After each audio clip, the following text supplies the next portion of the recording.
और ये असाइनमेंट्स है जो मैं बार बार आपको रिपीट करता हूँ हर सेशन के पहले, आज भी रिपीट कर रहा हूँ। आपको टू वर्ड सेंटेंसेस बोलने हैं। टू वर्ड सेंटेंस का मतलब है I go, I walk, I see, I eat, I cry, I fry, I try. ये सेंटेंसेस को जब भी आप अकेले हों, जब भी आप बस में बैठे हों, जब भी आप बाथरूम में नहा रहे हों, जब आप अकेले खाना खा रहे हों, जब आप अकेले चल रहे हों, पैदल चल रहे हों, कार चला रहे हों, बाइक चला रहे हों, जब भी आप ऐसी स्थिति में हो जब आप शोर के बीच में हो, जब आपको ज़्यादातर लोग नहीं सुन सकते, या आप कमरे में अकेले हो जहाँ पर लोग आपको नहीं सुनेंगे, या इनफैक्ट आप कहीं पे भी हैं फॉर दैट मैटर, अगर आप ये टू वर्ड सेंटेंसेस फास्टली, जल्दी जल्दी, पूरे लाउड वॉइस से बोलेंगे, तो उससे आपका प्रोनाउंसिएशन किसी भी भाषा में, उसके बोलने की कला, उसके शब्द के उच्चारण की जो कला होती है, वो सबसे इम्पोर्टेंट होती है। प्रोनाउंसिएशन छूटेगा आपके मुंह से, आपकी आपकी ज़ुबान से, जो हिंदी या आपकी मदर लैंग्वेज का जो टच है वो ख़त्म होकर के इंग्लिश, या इंग्लिश बोलने की जो कला है, लैंग्वेज है, स्टाइल है, मेथड है, उच्चारण है, वो आपको बनने लगेगा। दूसरा, आप जो जो चैलेंज होता है किसी भी लैंग्वेज को सीखने में, उसमें वर्ब जो होते हैं वो सबसे चैलेंजिंग होते हैं।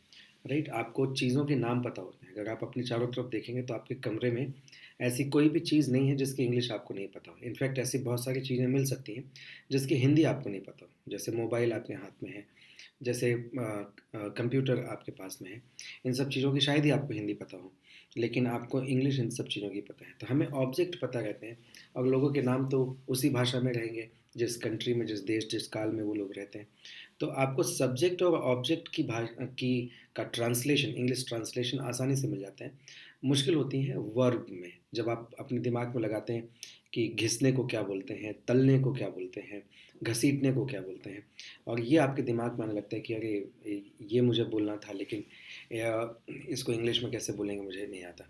तो इस प्रॉब्लम को सॉल्व करने के लिए मैं बार बार आपसे कह रहा हूँ कि जब भी आप अकेले हों, right, I campaign, I disturb, I volunteer, I take help, I seek help, I give help. Right, अब ये तो तीन शब्द हो गए, लेकिन फिर भी आपको दो शब्दों में जितनी सारी भाषाएं आप बोल सकते हैं। Right, I give, I take, right, I bear, ये सारी चीज़ें आपको जल्दी जल्दी लगातार बोलना है। जब आप इसको बोलने में पारंगत हो जाएंगे तो आपकी एक प्रोनाउंसिएशन सुधरेगी, और आपकी वर्ब जो क्रिया है उनकी रिकॉल वैल्यू, उसकी इंग्लिश रिकॉल वैल्यू आपकी बढ़ेगी। तो ये लाउड बोलना है, जल्दी जल्दी बोलना है, और बोलते वक्त आपको ध्यान रखना है कि अच्छा, आमिर खान कैसे बोलता है, या बैरक ओबामा कैसे बोलता है, या शेखर सुमन कैसे बोलता है। ये लड़के हो गए, अगर लड़की हो आप तो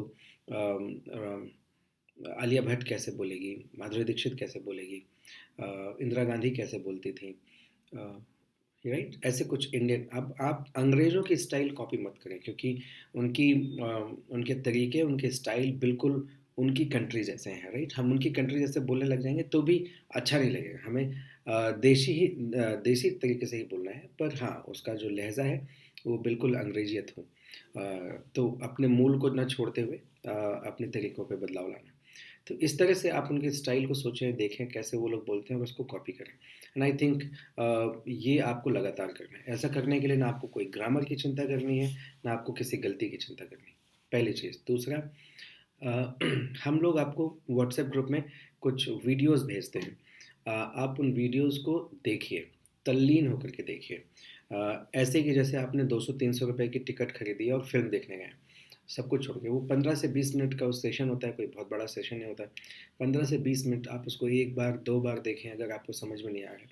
वो इंडियन रूरल बैकग्राउंड में है, राइट। ऐसा भी नहीं कि वो शहरी स्टाइल में बने हुए हैं।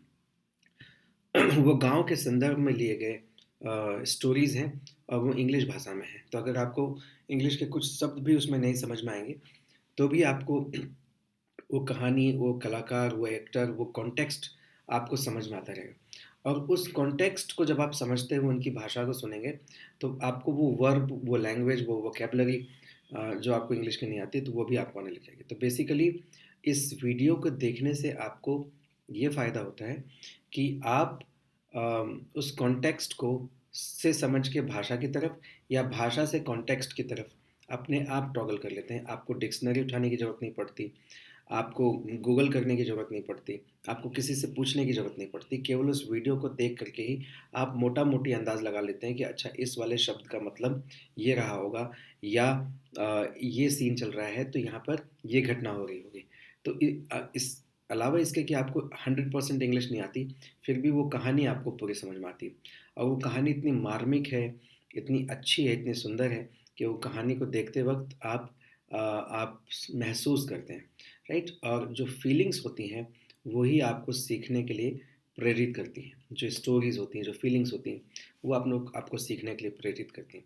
इसलिए जो वीडियोज़ हम आपको व्हाट्सएप में भेजते हैं, उन वीडियोज़ को आप देखिए, राइट? पहले तो उस वीडियो को पूरी तरह से तल्लीन होकर के देखिए। ये अपने आप में एक पूरा असाइनमेंट है उस वीडियो को देखना। उस वीडियो को देखने के बाद में आपको हमें बताना है कि आप क्या सीखे, ताकि हम ये गेज कर पाएँ कि हम जो चाह रहे हैं आप सीखना, वही आप सीख रहे हैं या उसमें कुछ और गलतियाँ हैं, राइट? तो ये असाइनमेंट बेसिकली आपको जज करने के लिए या आपको टेस्ट करने के लिए नहीं है। ये असाइनमेंट्स इसलिए हैं कि हम ये जानना चाहते हैं कि क्या आप एग्जैक्टली उसी डायरेक्शन में सीख रहे हैं, उसी तरीके से, उसी क्वांटिटी में सीख रहे हैं, जिस डायरेक्शन, जिस तरीके, जिस क्वांटिटी की हम बात करते हैं। तो ये जो आखिरी वाला असाइनमेंट्स है, ये आपके और हमारे बीच का एक कनेक्ट है, राइट? इसके पहले के जो असाइनमेंट्स हैं वो खालिस आपके सीखने के लिए हैं। तो ये 3 एक्टिविटीज़ आपको लगातार करनी है और हर हफ्ते कंप्लीट करनी है और हर हफ्ते अपने असाइनमेंट्स को व्हाट्सएप ग्रुप में भेजना है। आप मुझे पर्सनल नहीं भेजेंगे, आप व्हाट्सएप ग्रुप में भेजेंगे। तो ये 3 चीज़ें हैं। पहला, 2 वर्ड सेंटेंस को ज़ोर-ज़ोर से बोलना, पूरी ताकत से बोलना, पूरे कंठ से बोलना, ताकि आपकी भाषा खुले, ताकि आपकी वोकैबुलरी बने, ताकि आपका प्रोनंसिएशन बने, ताकि आपके शब्दों में रिच हों। दूसरा, आपको वीडियोज़ देखने हैं जो हम आपको व्हाट्सएप में भेजते हैं, वो वीडियोज़ देखने हैं। और तीसरा, उन वीडियोज़ में आपको कोई कैरेक्टर अच्छा लगा या कोई बात अच्छी लगी, कोई स्टाइल अच्छी लगी, कोई स्टोरी अच्छी लगी, जो कुछ भी अच्छा लगा उसको उसके बारे में आप लिख करके हमको भेजेंगे और बोल करके भी, वीडियो रिकॉर्ड करके, ऑडियो रिकॉर्ड करके भी आप हमको भेजेंगे। ये 3 असाइनमेंट्स हैं जो आपको हर हफ्ते लगातार करना है। बिलीव मी दोस्त, अगर आप ये असाइनमेंट्स नहीं कर रहे हैं तो आप अपना नुकसान कर रहे हैं, राइट? चूँकि ये मैं करता हूँ, मेरे ज़माने में वीडियो कैमरा नहीं थे, मोबाइल नहीं था। मेरे ज़माने में मैं ये सब कुछ शीशे के सामने करके करता था और चूँकि मैं शबरी हूँ, राइट? मैं आपको वही बेर खिला रहा हूँ जो मैंने खुद खाए हैं, खुद चखे हैं। जिस तरह से मैंने सीखा है वैसे मैं आपको सिखा रहा हूँ और मुझे ऐसा लगता है कि सीखने का एक ही तरीका है कि आप उसको एन्जॉय करने लगें, उसमें फ़न ढूँढने लगें, उसमें मज़ा करने लगें। अदरवाइज़ कोई मतलब नहीं रहता, राइट? आप कभी नहीं सीख पाएँगे। इसके अलावा कोई तरीका नहीं।